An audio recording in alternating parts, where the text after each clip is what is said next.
What's up, everybody? It's your boy GQ, and I'm here with the dude, the one, the only, Boris Badenov, aka Boulevard, aka Mark Rippin, aka Blue Chip, aka I don't know where those things came from. I appreciate the sentiment. What's good, everybody? What is good, everybody? What's up? So today we got a special episode. It's not that special. It's probably gonna be quicker than most, but we got some really fun we topics. we got shit to talk about. Yeah, we got more shit to talk about. So there's always shit to talk about. Yeah, these topics gonna be pretty fun. There's gonna be some laughter to it, not a lot of negativity. I don't think you're gonna get Boulevard snapping today, but you might get a little bit of something. But we'll see what happens. I know how much you guys like to watch Boulevard snap out. When do I snap? I don't snap. I don't snap. Not on camera. I mean, people watching, people see this shit. They're gonna look at me like, "Oh, you got an attitude, bro. What's wrong with him? Why are you always swinging on stuff? Why are you so violent? He didn't have to throw that Christmas tree like that. He didn't have to do that to the cat. Like, what the cat do to get put in the fucking dishwasher? He didn't deserve that. Damn. Don't need that. Well, I ain't put my cat in the dishwasher. Don't worry. Yeah, I was about to say I don't recall him ever doing that. So don't call the PETA people unless you got PETA bread. First topic of the day. That's not the way it works. That's not the way any of this works. The first topic of the day is going to be right on par with what I'm about to ask you. So, Boulevard, we both played Madden most of our lives, most of our gaming lives. We both played Madden. I think you can say your entire life. It's fair to say. Yeah, definitely my entire life.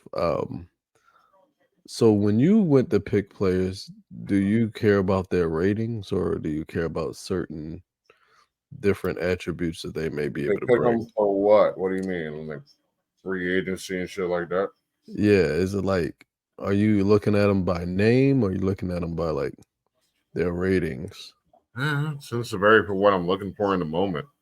I just go on a whim and just go and that's just try to structure him about whatever. Just all about experimentation when I do that stuff. When I do franchise. Yeah, I'm always trying to experiment. I don't have any set strategies or anything. It's all just trial and error, seeing what works.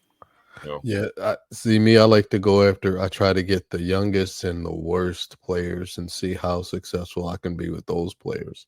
Like I'll have an average rating of 67 on my entire team because I want to see what happens. But I feel like when as gamers, that's okay for you to do. But when you are an executive in pro sports, I don't think that's acceptable. I don't think you can do that. No.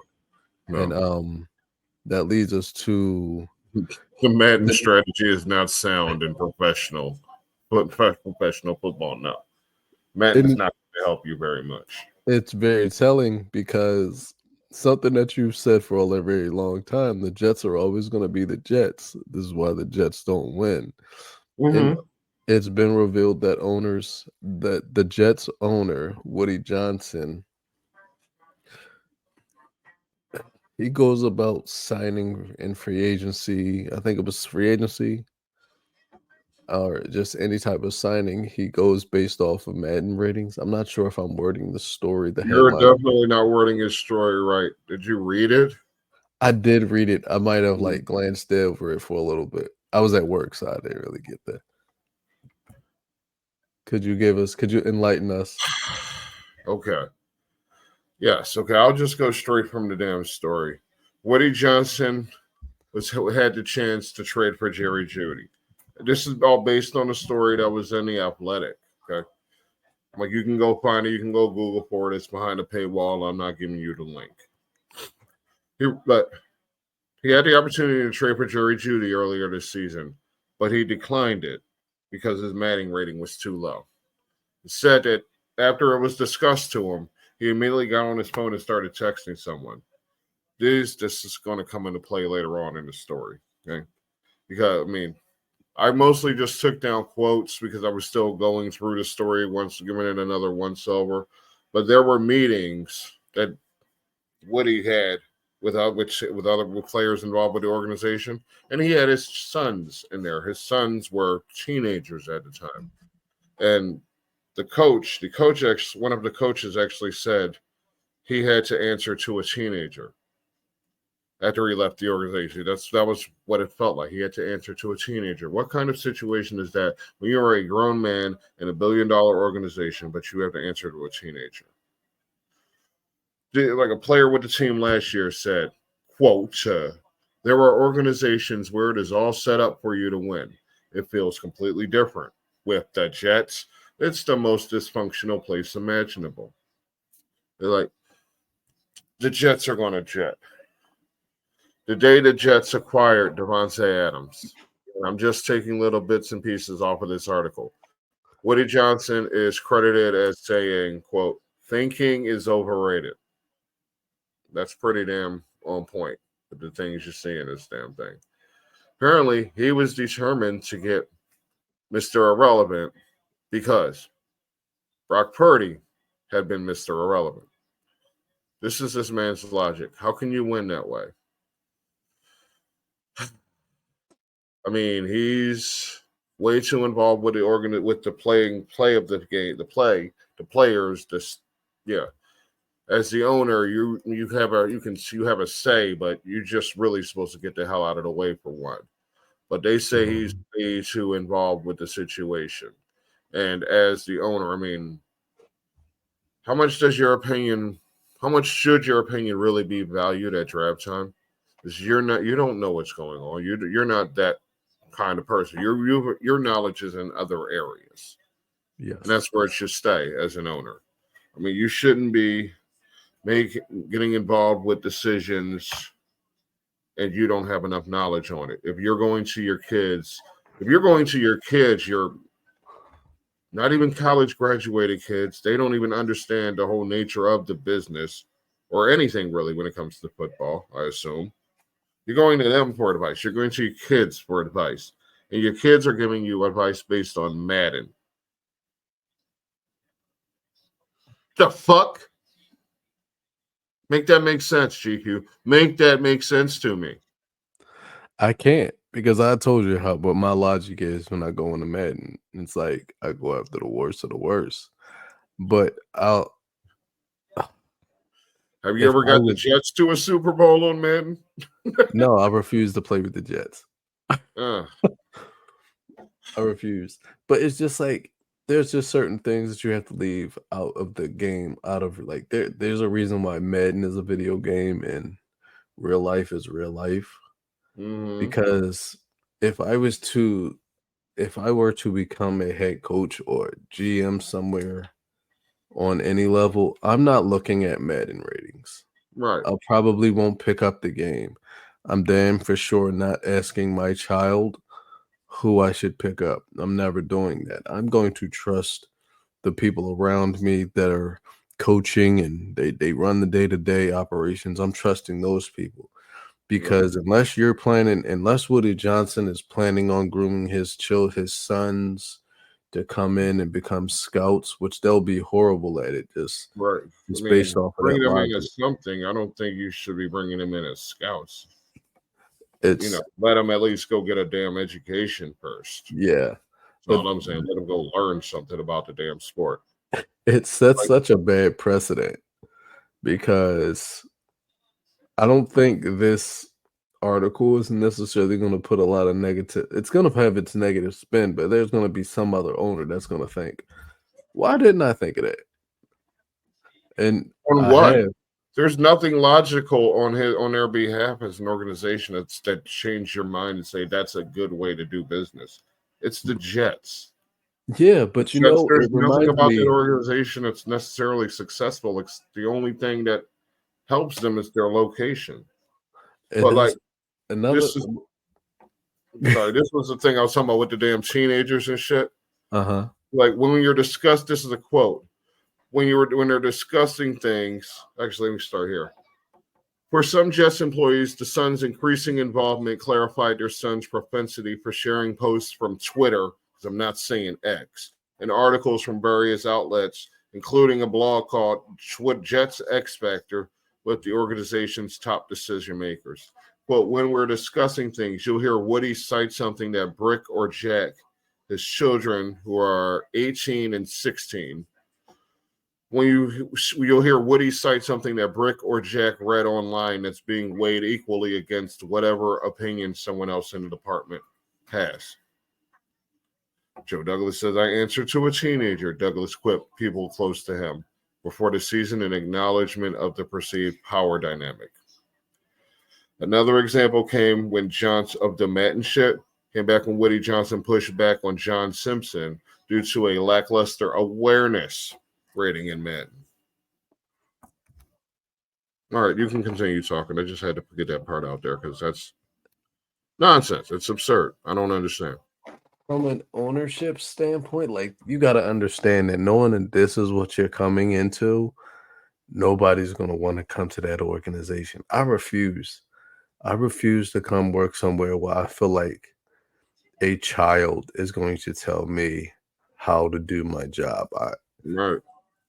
Job you've been preparing for your whole life. It's just that means that for one, you basically did a horrible job. You brought Aaron Rodgers in. That was horrible. It was a horrible idea. You brought all his buddies in. Horrible idea. You even demoted the offensive coordinator. Horrible idea. That Are you the kids in, even ranked in that? And do they even play online? Who, me? I mean, you go and take advice from these kids. They should at least have some credibility when it comes to using Madden. Like, yeah, we know what he's talking about because we like top 5 on Madden. Not a single at least top 500 on Madden. They just play offline. They only do the offline franchise, and they play with the Jets. Motherfuckers be playing single player. They don't even play much. Oh my gosh, it's so bad. It's just like you look at stuff like this and you wonder why an organization is bad, and then you look at the Jets and like, why are the Jets so bad?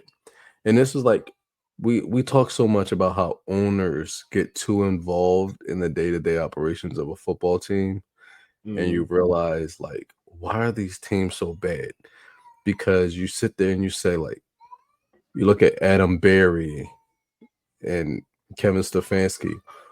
On paper, they should be a lot better of an organization. But then when you look at the owners, it's like, oh, well, there he is. You look at Dallas, they should have been a lot better team on paper. Then you look at who the owners are. Owners do too much, and they take their organizations and they stick the heads into the sand as if they're not intending to win. They just want to be there. And they're just like living off the name of their organization instead of like actually advancing the organization. I don't know when the last time the Jets have actually been relevant. And I feel like they're just going after like, hey, let's get Aaron Rodgers. Because Aaron Rodgers' rating wasn't that good on Madden if we want to go by that. So it was like they were trying to get some name recognition at some point, but just reverting back. Because I want to know how long this Madden thing's been going on, because that's crazy to me. Like, it's just not the way to run an organization. I would not ever want to be like, oh, I'm gonna come to the Jets. The Jets. You want to what? The Jets? I'm not coming here to play. Oh, makes sense to me. The hell just happened? Oh. So oh, did you hear about that? Hear about what? Jerry Jones likes to eat animals that you shouldn't eat. Like what? I was supposed to scroll across the bottom. I don't know. Oh. Thinking is overrated. Right. It was supposed to go with that. All right. So yeah, what was the next discussion? Or are we still on this? Because I mean, I'm done with it. That shit is absurd to I'm me. done with Woody Johnson. Let's go Woody into Johnson is a fool, and he gets what he puts into it. If he's bullshitting around, relying on incompetent people, then he's going to have an incompetent organization. And if that starts at the top, then that shit's going to leak all through the organization. So everybody's going to be not at their best, and that's what you get. Failure. yeah. I An would say organization. NFL owners do not continue this trend. Do not make this a thing. Yes, let this be an example. So Use next common up, sense, people. Just because you have money doesn't mean you just get the bullshit like that. You're dealing with people's livelihoods here. yes. Use better Next, judgment. Don't rely next, on your children, and damn sure don't rely on Matt. The fuck. yeah, we know they always wrong. They're Yeah, always I mean, wrong. yeah, because Madden knows. Madden knows. You're right. How Madden knows football. Okay, sure. Right. That's a All right. reliable source. Next on the list, we have something cool. Probably Michael Vick was hired as the head coach for Norfolk State University. Is it New York State University or New York State College? What is Norfolk State? Yeah, I'm unsure if it was university or college. Norfolk State University. Okay. You know, colleges are they try to be different. But he was hired as the head coach, and I thought that was really cool because I'm a big Michael Vick fan. So when I heard the news, I was like, wow, Michael Vick's got a head coaching position, never served as an OC or anything. He just got hired. I want to know how that conversation went, how that happened. But it seemed like it's a trend that's going on where you either hire former players to just come in and take your team, pluck your team from obscurity. Maybe it'll work. Can it be successful? I don't know. What are your thoughts on this? I think it's at the MEAC level. So I mean, I mean, as far as colleges, that's a pretty low level now. It used to be a lot stronger of a league. Used to matter more because those are the HBCUs. You got Morgan State, Norfolk State. I can't remember all playing Delaware State. The Hornets are in that one. Yeah, I mean, so there's a lot of history there, and those teams probably don't really have the most annuity? No, the damn endowments. They don't have the biggest endowments at that level at this point. So anything that brings eyes to the product and brings money in and brings confidence into the program, because money is a resource, and that resource can rebuild stuff, it can add stuff, it can improve quality, it can improve scouting, it can improve recruiting, it can you can go out and find that diamond in the rough that just wants to play football. You can get those players here. Now, as far as Vic's coaching, I don't know. But what I do know is Vic being there brings a name. As far as will he lead the wins, that depends on who he brings in to help him. More importantly, who he builds that staff with. What can those people bring in? Because I could see Vic being more of a figurehead. I mean, would he improve a quarterback?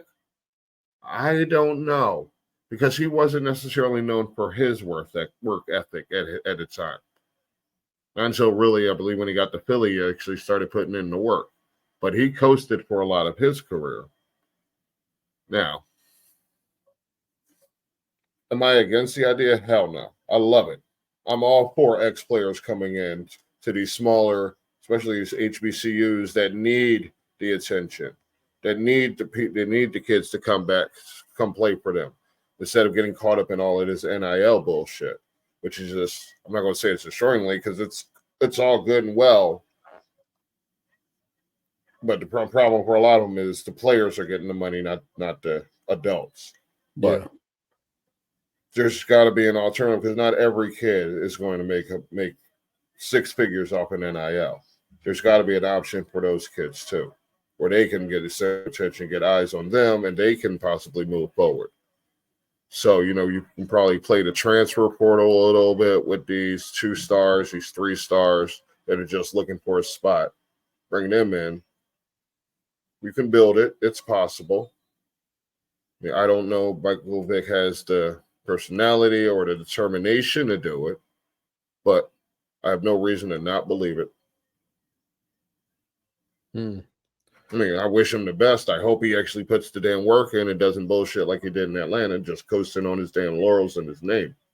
Put the fucking work in. Those kids are coming there to believe in you. They're coming there because of you. So don't let them down. Yeah, and don't just ditch him after 2 years like the last guy, last big name. Speaking of which, there were other damn coaches that in recent times that have made that change, that have jumped from NFL career. I mean, a lot of them wasn't. Norfolk State went 4-8 last season, by the way. I meant to point that out. There's not an especially great program. But I went and I looked into it because I remembered one former NFL player in recent times that wanted to won his conference this year. Was like coach of the year. I looked it up. It was Eddie George. Ooh. Yeah, Eddie George. I mean, he is. Wow. How did I actually miss? What was it? East Tennessee State. Now I then lost it. But wait, I think got the name of the damn team. I think it was Eastern Tennessee. Tennessee State, yeah, Tennessee State. My bad. I don't know why that slipped through. But yeah, he's gone 24-22 in 4 seasons. But he went 9-4 this year and clinched an FCF playoff berth and was named Big South / Ohio Valley Conference Coach of the Year. Another one. Deshaun Foster from the Panthers. In 2023, he was working with Chip Kelly, and he was promoted to associate head coach. When Chip Kelly quit because he's a bitch, Deshaun Foster took over. I mean, he only had a 5-7 record, but fuck Chip Kelly all the same. Now, this guy was kind of a shit player, but Jeff Brom. Do you remember Jeff Brom? I do. I vaguely remember him, the quarterback. That's the only way to remember him is vaguely. He got his first shot as a head coach at Western Kentucky in 2014 and went 30-10 in 3 seasons. So he's been since then. He went to Purdue and he's gone 36-34. Well, he went 36-34 over 6 seasons, and now he's been 18-8 at Louisville since 2023. Wow. Well, again, Chip Kelly. Well, I mean, I want to stick to that trend of former players getting involved in the college ranks, which is something I love. We know legendary linebacker, Hall of Famer Ray Lewis. He's currently the director of player development over at Hampton University. Love it. But he's also been linked. I mean, we have no confirmations from that, but he's linked to a couple FBS schools, Florida International, Florida Atlantic.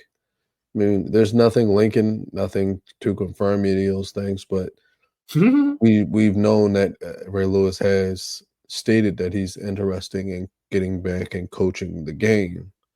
So, I mean, I feel like a name like Ray Lewis coming to a college could be big time for a university because it's Ray Lewis. It's the same. It's almost like the same energy you get with Bill Belichick hire. Just Bill Belichick has a coaching background, but it's just something really cool. And then we saw Warren Stapp take on a graduate assistant position at Colorado. I love that. I could see him evolving. Hell about that. Yeah, I can see him once he's finished school. I could see him moving into a coaching position. If not with Colorado, I could see him definitely advancing. So I feel like this is big time, and I love it because you're going to see former players really keep, because I feel like that's where you get that development from players, when you get like players who are actually solid and really good, not necessarily solid and really good, but they're just like you get guys that actually played the recent game or more familiar with the recent games as opposed to these 60, 70-year-old coaches that don't know it, that haven't been involved as recent, or you get guys like uh what was his name, Urban Meyer, who's like Mhm. kind of just took took time off to not coach and then come back. It's like you can't coach the game. It's like I feel like the issue with Urban Meyer is like, yeah, you can succeed at this level, but can you succeed at the next level? And I think that does matter, and you get some coaches that are historically great head coaches at the college level, but Mhm. like, and you're able to coach these guys at this level, but are you able to coach these guys to get to the next level?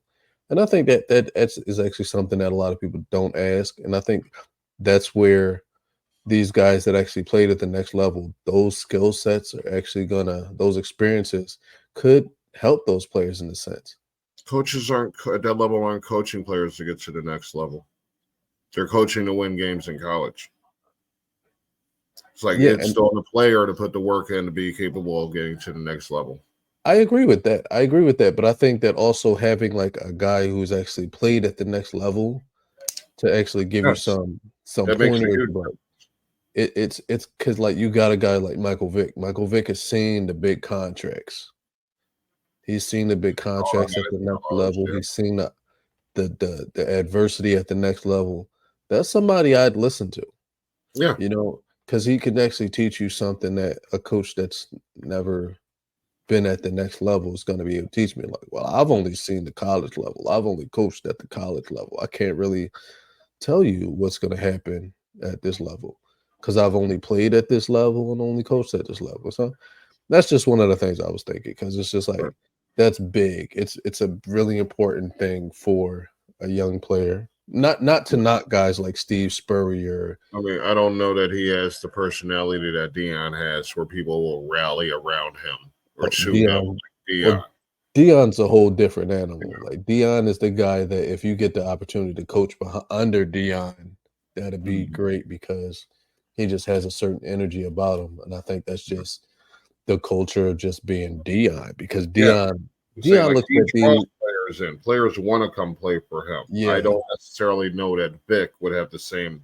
effect. I don't think so, because I Like feel like wouldn't have Dion, the same effect. Dion, like just name recognition alone, Dion is Dion. And Mm-hmm. then but also the way he goes about his players, he doesn't look at them as solely players. He looks at them as student, like, because their word, the student athlete, Mm-hmm. being the student part actually matters when it comes to Dion. So I feel like It doesn't seem that way, but more so. yeah, I mean, we've been last week. They were all cheesing this dude, Travis Hunter, because just a bad look on his part with the girl. yeah, But then the news came out that he was like putting he wasn't taking from the school's pot, and what he was making, he was putting some back in for other players. hmm It's like then you find out on top of that, the dude was pushing a 4.0 GPA on top of it. So it was like, okay, maybe we was wrong on doing it. And having Dion around, it can't be a negative influence on these players right, because he's been at the highest level. He's seen what it takes to win everything, like Heisman, national championship, Super Bowl, like all that shit. He's done it already. So he's a good voice to have, and he has that personality to where you want to listen to him. You want to be under his wing. It's just like some of these new wave coaches aren't going to be that person, no, and it's a matter of if they can actually do the other aspects when it comes to being a head coach. Like at head Norfolk State level, that's going to be a lot of essentially baby kissing and handshaking. There's going to be a lot of that. That's really what he's there for, is to yeah, get money into the damn programs. yeah, That's what he's there. He's a base of the program now. I don't mean she's not obviously not going to be like an AD, but he's the face. Right. He's the guy they're going to be having the damn fundraisers around people coming to meet him and shake his hand and get his autograph, take pictures, and all that shit. Right. So that's the whole agenda there. I mean, that's what it was with Jackson State, except Dion actually gave a shit. I just don't know with Mike Vick. And I think what goes into that with Michael Vick is like we haven't really seen what he can do as a coach anywhere else. So I'm interested in seeing. I'm all for it. I would love to see what's going to happen. Please do it. Yeah, please do it. Bring these kids in. Teach them the right way. Don't treat them as damn numbers on a damn chart. They're players. yeah. These are young men. They need to be molded into solid adults, not TikTok stars. So, like seriously, what's the Sixers' name? Born the Sixers. yeah, shit like that. All that. I don't want to sound like an old man shaking my fist at the fucking sun. So yeah, move on. What's next? Just something quick. That was brought up about Jerry Jones's eating habits. Oh yeah. He a sinner. Yeah, he eats weird shit. He a damn sinner. Was it raccoons and squirrels that he eats? Yeah, I'm gonna just put the quote up there on the damn screen. So, I mean, we're not going to get in trouble for that. Shout out to the Live from the Bench Facebook and the editor. He's a charming scholar and a gentleman. But yes, word from Sportskeeda and 105.3 The Fan is Jared Jones says he has eaten both squirrels and raccoons. Quote, I've eaten a lot of raccoons. One of my favorites is squirrel. It's wonderful. My mom and I would even eat with the brain of the squirrel. Delicious, seriously. GQ, have you ever eaten the brains of an animal? No, not that I know of. I mean, I'm not going to say I haven't. I don't know. How much would it take for you to eat the brains of a monkey? I've heard some really bad things about monkeys, so I would need right off the bat. All right, you got to give my family $5 million, right? No, 500 million right now, and then a life insurance policy of $100 million. That is an absurd price to eat brains. Because I've heard some crazy things about monkeys. Listen. I've heard some real bad things about monkeys. Like, give me a different animal. Maybe we can. All right, different animal. A horse.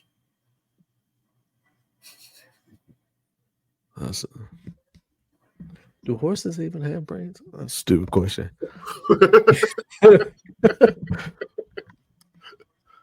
I eat horse brain. I don't really know. Like, what would a brain taste like? I don't even know if a brain has enough. Isn't the brain like fat? I don't even know. What does a brain consist of? I don't know why in my head it's like what is that shit called? Just spread it on your damn crackers. Potted meat. That's what I would imagine brain tastes like. Potted meat. So. Potted meat. Fucking potted meat. Yes. Level worst. Yeah. Or caviar or something just. Wait, I just had caviar the other day. It was delicious. Chef's kiss. It was so good. Well, let me know in the comments what y'all think of fucking caviar.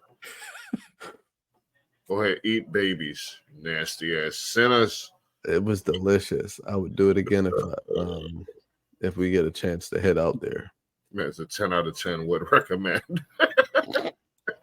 Ladies and gentlemen, this is the main event of the evening. All right. It's about that time again. You saw the Eagles beat the Steelers for the Pennsylvania State Championship. Go Birds. Now it's time to come. Now we got to take on Washington Redskins. Get offended. I don't give a shit. What? I know it's people that didn't like that comment. I know people who did like it. I don't know. I ain't But like it.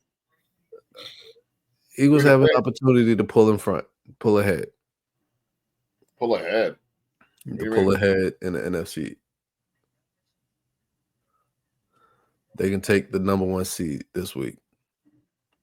They can win. They can clinch their division. Yeah, that's If that they much is haven't, definite. They can clinch the NFC East with a win. well, I mean, I don't think there's any question that that was going to happen. But yeah, no, I don't know that anyone can actually clinch with a win this week. It's still, I mean, it's still up in the air. Clinch the Well, NFC. It's a yeah, three-way tie for first place. I mean, yeah. it's all like all Eagles can do is win, and it's going to come to Minnesota and Detroit, whichever one eats the other one, basically. So, Yum. I mean, this is probably how it should be. But Yeah, I would Eagles like just it. following the path they're following. I prefer any football season where you don't have to sit with it. I'm a big like non-believer of sitting your starters at the end of the year. So when the race for the number 1 seed or the race for a first round bye is so like gridlocked that everybody has to compete, I'm all for that. I don't want to see anybody like, oh, no matter what I do, I can't do anything, so I'm gonna rest my starters. I don't Mm. believe in that. You don't rest your starters. I'm just Oh, a by the way, competitor. when I said they were going to eat each other alive, I mean last week of the season, it's Minnesota versus Detroit. So if everybody does what they're supposed to do for the rest of the season, then it's going to come down to that for those two. And if All right, Minnesota wins, they actually get the 1 seed if they win out. But I think Philly would get it over Detroit if I'm not mistaken. So yeah. I all feel like Eagles can do is just follow the path. yeah, I feel like both teams, Detroit and Minnesota, will probably lose prior to that week 18 matchup. Well, that's positive. That's the way to think. I mean, It's I just don't know. I hope so. I think with Detroit, it's just the way that they've been playing. Like the way that they've been playing the past few weeks. That like, yeah, they'll put up numbers, but like the team that they're playing against is just right there at the end of it. So, Yeah. and then Minnesota's starting to play a little bit more pedestrian. So, uh, yeah, anything can happen. I mean, but I'm liking the Eagles' final 3 as opposed to anybody else in the season. Their final 3 games this season. I like that matchup. I'll take that matchup over anything. Like I Yeah, feel I like mean it is kind of compared to Minnesota and Detroit, it is kind of a snooze. It is kind of a coast. yeah. I mean, we already done put a hurting on the Commanders. They're probably going to look for revenge, but they're a little bit they're a little bit on the downswing. They're headed backwards. I mean, And they'll probably get into the playoffs though. But yeah, I feel like they'll get in the playoffs because who's really going to compete with the Commanders right now? The Cowboys aren't they're in the hunt, but I just as of right now, the Commanders are sitting as the 5 seed. So the 5. Yeah. wait, is that right? That might not be right. Let me get the accuracy. Well, keep talking. I don't know. I just feel like at this point the way the Eagles don't get that the Eagles don't get the number 1 seed is because they beat themselves. They lose any of these games is because they beat themselves. I feel like Detroit and Minnesota both have a harder path to the number 1 seed than the Eagles do. For example, let me look at the Lions schedule. The Lions have the Bears, Last time they played the Bears actually were in the process of they could have beaten the Lions. This is what the reason Eberflus was fired because they could have beaten the Lions, and bad decision making was the reason they didn't win. Lions have the 49ers.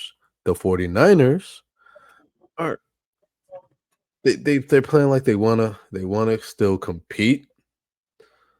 So I feel like they could be bring back of the ghost of the past 2 seasons of the 49ers. You could see that. So you don't think so? You don't No, uh, they're not eliminated, but they're eliminated. I mean, they're not competing. They're not in. They're not. No. I don't know. I feel like they can play a little spoiler. I mean, I'm eliminated in playoffs and fantasy, so I didn't even look. I'm in a San constellation select. Francisco has a 6-8 record. Oh, I mean, they might still want to play spoilers. I'd be playing spoiler. All I don't right. know. And then the Vikings Lions.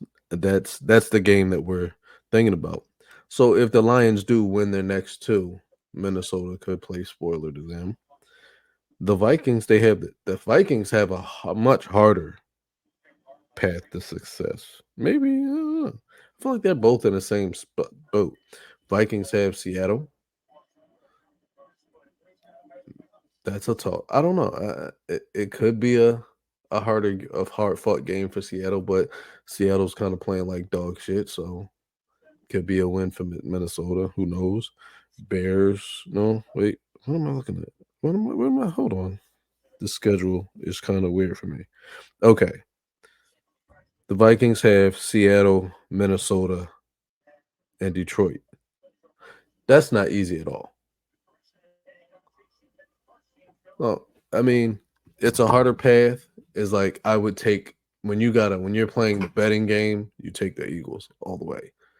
And when it comes to that number one seed, some people may have higher hopes with the schedules that they have remaining with the Vikings. Some people may think the Vikings have an easier schedule. I don't. Some people may look at the Lions to have an easy schedule.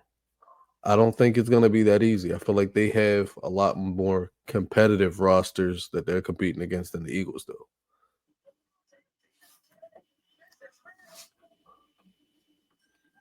Uh, Yeah, because Philadelphia, they playing Washington.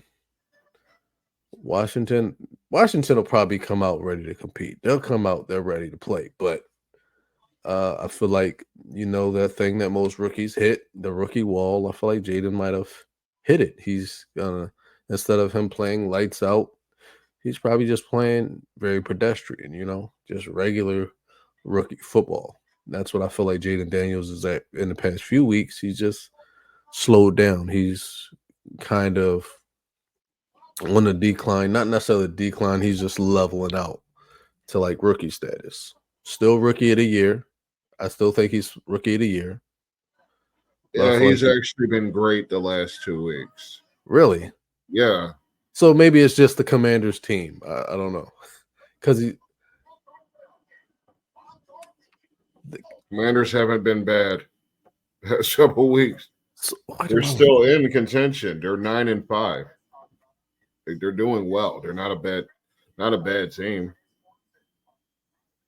I may be looking at something else. That's on me. I apologize. I'm looking at something else.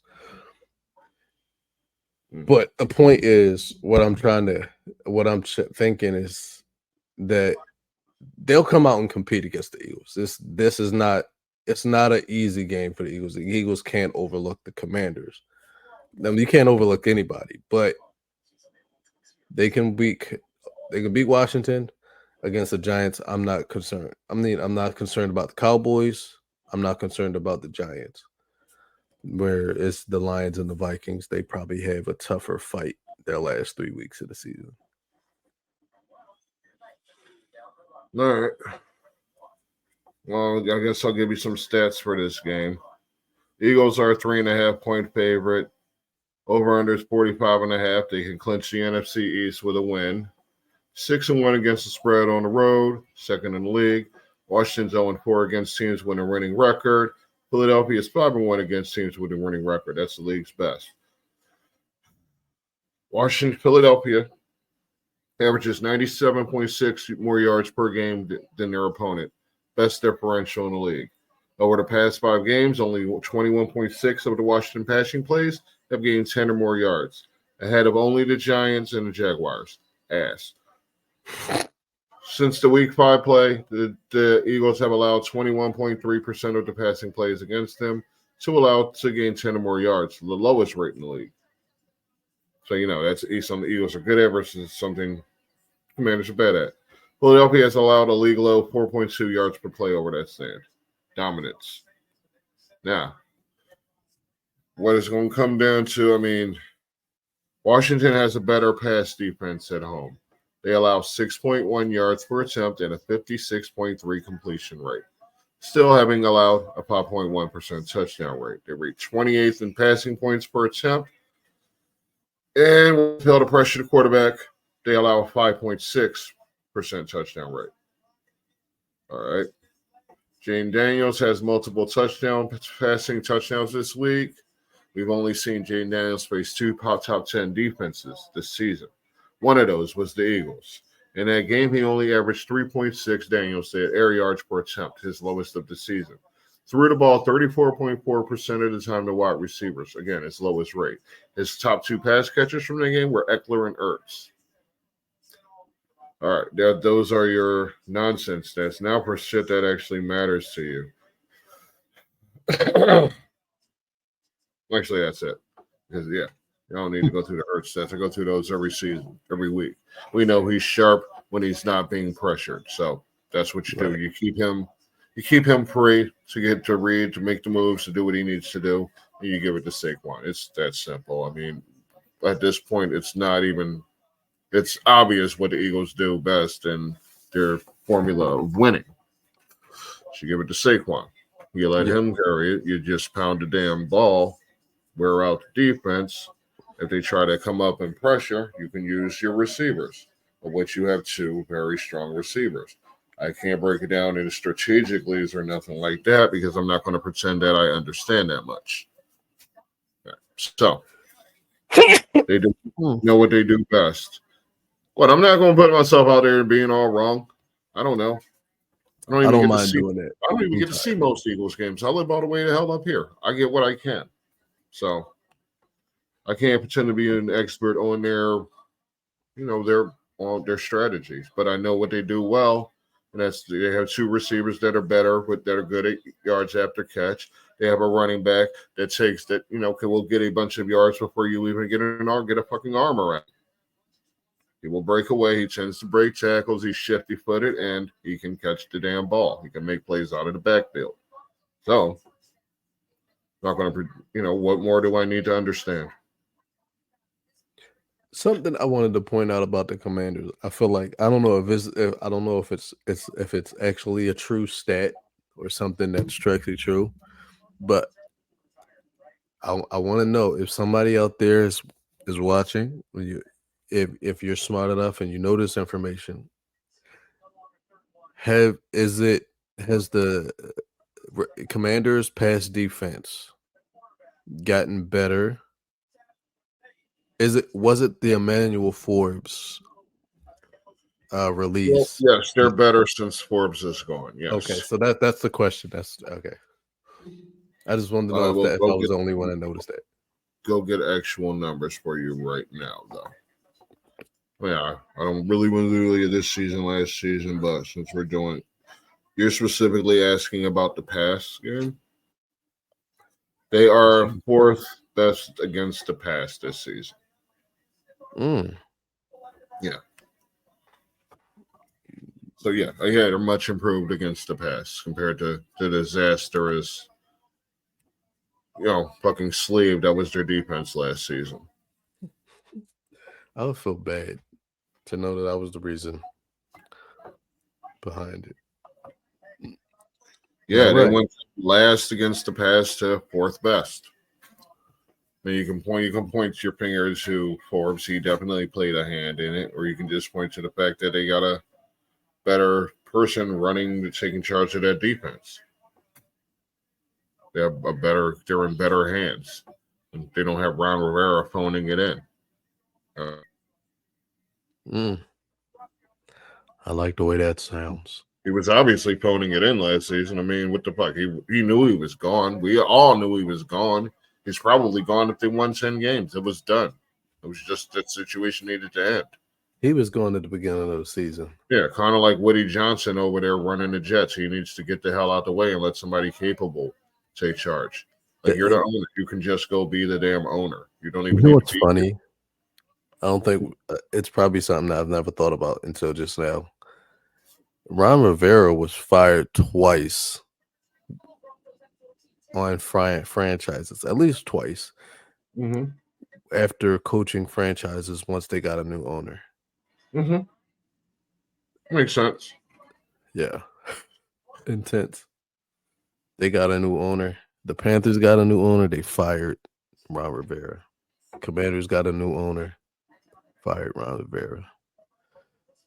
Yeah, somebody's head's got to get chopped when the new guy comes in. Got to make a point. Got to put your foot down. Things are going to change around here, except they don't, or they actually get worse. I can't wait till Black Monday, because I got some stuff. It's like, I wonder how many people in Carolina, how many Panthers fans like, damn, I wish we had the racist owner back at this point. Terry Richards. Like, shit, it actually got worse over there. By the way, Washington allows 22 points a game. That's 16th. And they score 28. That's 6th. Philly is 26 a game that they score and allows 17. That's best in the league. So, yeah, just wanted to put that out there because I like stats. And Philly is the most run-heavy team in the league, running at 56.35% of the time. And obviously that means 43.65% of the time they pass it, and that's the worst because math. On the other side, it's almost dead even with Washington. They rush the ball 49.5% of the time, and they pass it 50.50% of the time. It's crazy. That's beautiful. Yeah. So just little numbers to throw in there. I get it all from sharpfootballanalysis.com. It's a good site if you want to cite some numbers to back up your points. And so, yeah, that said, what are the keys to winning for the Eagles this week? I'm getting rid of all the stats. Run the ball. Yeah. Because what happened? The Steelers, the second half of the game, the Eagles versus Steelers, the Eagles had the ball 24 minutes opposed to Steelers 6 minutes. That is the key. They just not necessarily running the ball, but just eating up the clock, keeping the ball out of their hands. That's because it. Yeah. Say it again. I said, go on. No, you're right. I feel like as long as you keep the ball out of the Pittsburgh's offense's hands, they can't score. So right. And you just and for you to be able to hold the ball that long, it means that one, you're being careful with the ball. You're not turning it over, which is something that the Eagles aren't really doing. They're not really turning the ball. Really not. Yeah, that's a key. I think they continue to do what they've been doing. We saw that Jalen Hurts was like, yeah, this is what y'all wanted me to do. It's time. AJ Brown said it best. It's time for y'all to shut up now. Like, y'all wanted the drama. They gave you the drama. You can't really say that Jalen can't throw the ball. He can. He proved to you guys that he can. And now he's just like, we're going to go back to doing what we do, and that's running the ball. We're going to be a physical offense. We're going to be a physical team. And they're going to go back to doing that. I think that's key. It's like, don't be cute and try to do too much throwing the ball. Take the opportunities. Take what they're giving you. So I think if they do that, well, then we shouldn't have a problem. All right.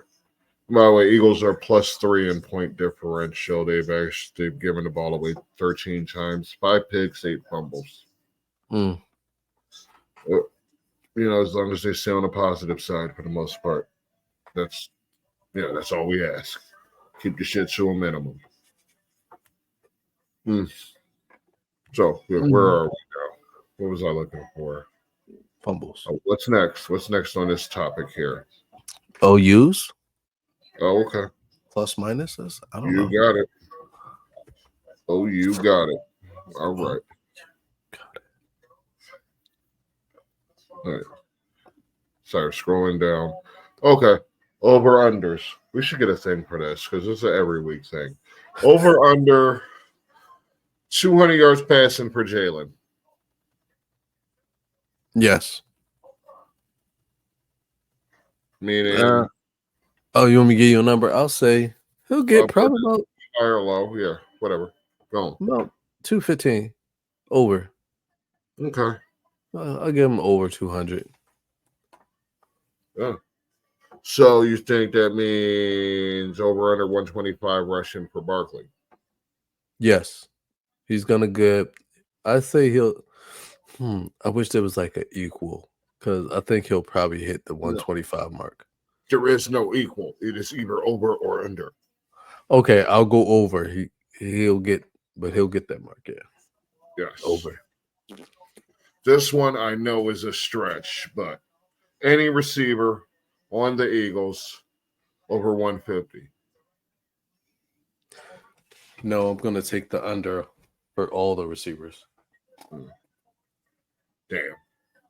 I was hoping for a big game out of one of them, especially since it's fantasy weekend, fantasy playoffs. All right. Any receiver over 10 catches? No. This can include tight ends and running backs and whoever, and like literally any pass eligible receiver. No. Under. Okay. All right. 300 yards passing for Daniels. Yes. Over. Oh, wow. Yes. Okay. I probably should have had it lower. I felt like it should have been lower. So it's like, damn, as I looked at his numbers, like, damn, he hasn't been hitting close to 300, but hell, he might have to air it out this week. That said, predict McLaurin's stats. McLaurin, 7 catches. Wait. Before I say that,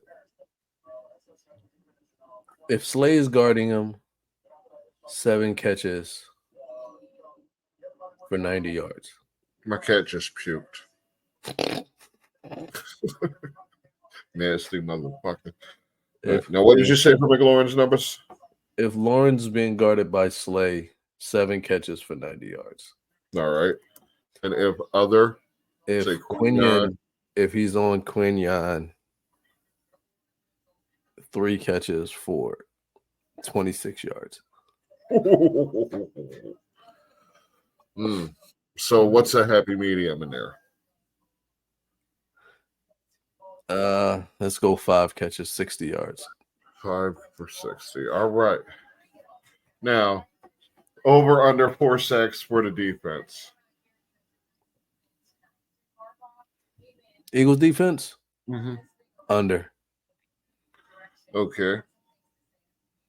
How about the rest? The Commanders defense. The Washington, whatever the hell they are. All right. Do the Eagles get more than 1 interception this game? Yes. Over. They get 2. Okay. He's confident. Do the Eagles turn the ball over 2 or more times? Well, more than 2 times. No. So what do you think the final score is? Final score, 34-20. Eagles win. Okay. Well, where'd it go? All right, I will tell you what the projected score is in a second based on the damn spread and all of that bullshit. As soon as I can open it back up. The number was, as it was, what is it, 45.5 point game for over under. The implied total is it being a 3.5 point game, that it would be 24.5 to 21. So that's the projected score. What do you think? Does that sound right to you? I feel like there's going to be more points. I feel like Eagles are going to put more points on the board. That's just what they do. They score.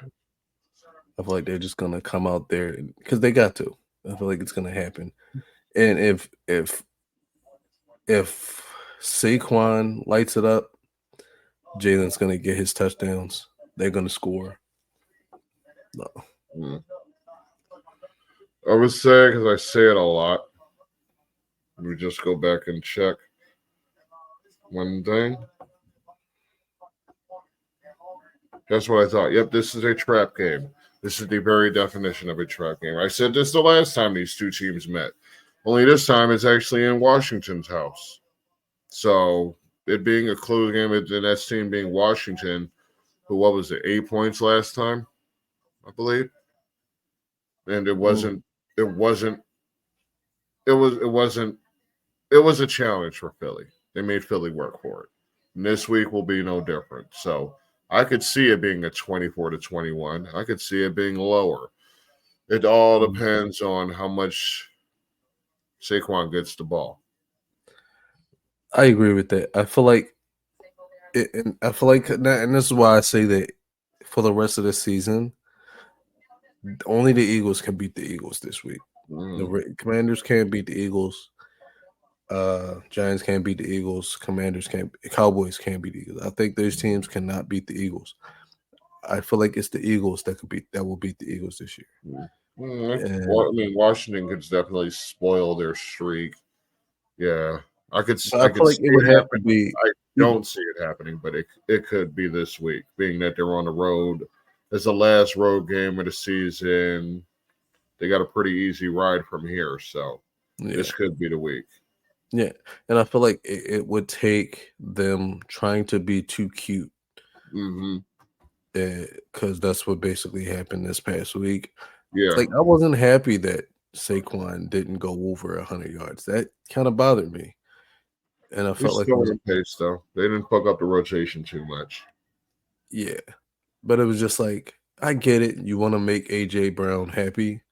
You want to like satisfy his ego a little bit. Not to say that he has an ego. I mean, he's a wide receiver though, so they're all wide receivers are naturally divas. But I felt like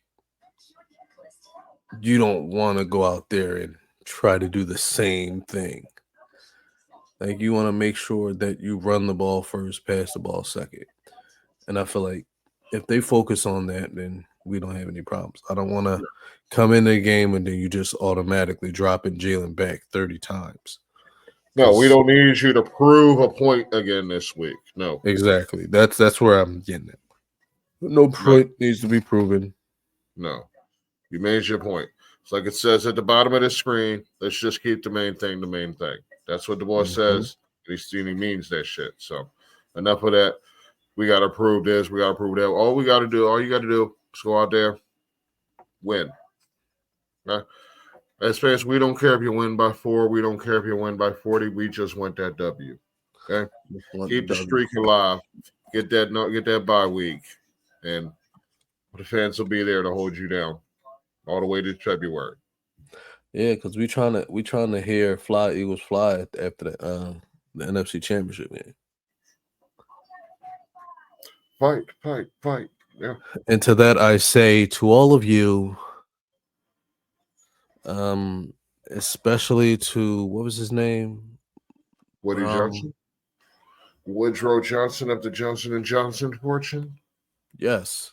I bet he knows Diddy very well. Yeah, maybe. Being in New York and all them billionaires know that.